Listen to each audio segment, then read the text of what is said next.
میرا جوان بیٹا فوت ہوا اچانک، تو سب سے لائق بھی تھا، سب سے قابل بھی تھا، سب سے نیک بھی تھا. تو پہلی دفعہ مجھے یہ آیت سمجھ میں آئی کہ یعقوب اور یوسف کی جدائی ہوئی. دونوں کو غم ہے، بیٹے کو بھی غم ہے، باپ کو بھی غم ہے، لیکن بیٹا اندھا نہیں ہوا، باپ بیٹے کے غم میں اندھا ہو گیا. وَابْيَضَّتْ عَيْنَاهُ مِنَ الْحُزْنِ فَهُوَ كَظِيمٌ، یوسف کے غم میں ان کی آنکھیں ختم ہو سفید ہو گئیں. یعنی یہ جو درمیان والی پتلی ہے یہ بھی غائب ہو گئی. اتنا دکھ دیکھا، جیسے بچپن جیسے پیدائشی اندھے ہوتے ہیں ان کی پتلی نہیں ہوتی، اس طرح غم تھا کہ پتلی غائب ہو گئی. 40 سال. وَابْيَضَّتْ عَيْنَاهُ.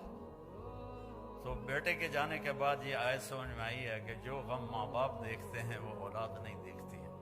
ماں سامنے گئی، باپ سامنے گیا، چاچے سامنے گئے، تائے سامنے گئے، کزن سامنے گئے، لیکن عاصم کا جانا کوئی اور طرح کا ہی تھا. اللہ کسی کو یہ دکھ نہ دکھائے.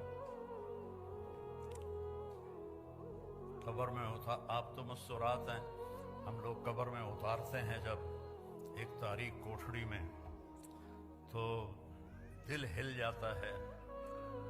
ان سب سے زیادہ جو دل ٹوٹا اور بکھرا وہ اپنے بچے کی قبر میں جاتے ہوئے دیکھ کے ٹوٹا. تو یوسف علیہ السلام کے لیے یعقوب علیہ السلام کی آنکھیں سفید ہو گئیں، لیکن اپنے بچوں کو ایک دفعہ بھی نہیں کہا کہ تم نے میرے بیٹے پر زیادتی کی اور اس کو تم نے تباہ کر دیا. ایک دفعہ. آخر کار یوسف بھی مل گئے اور بچوں کو بھی توبہ کی توفیق نصیب ہو گئی. بچہ برائی کرے، غلط کرے، بچی کرے، اس کو سینے سے لگاؤ، اس کو پیار دو، آپس میں بھی پیار محبت سے رہو.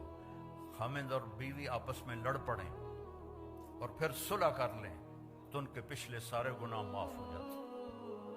اللہ کو یہ اتنا پسند ہے یہ عمل.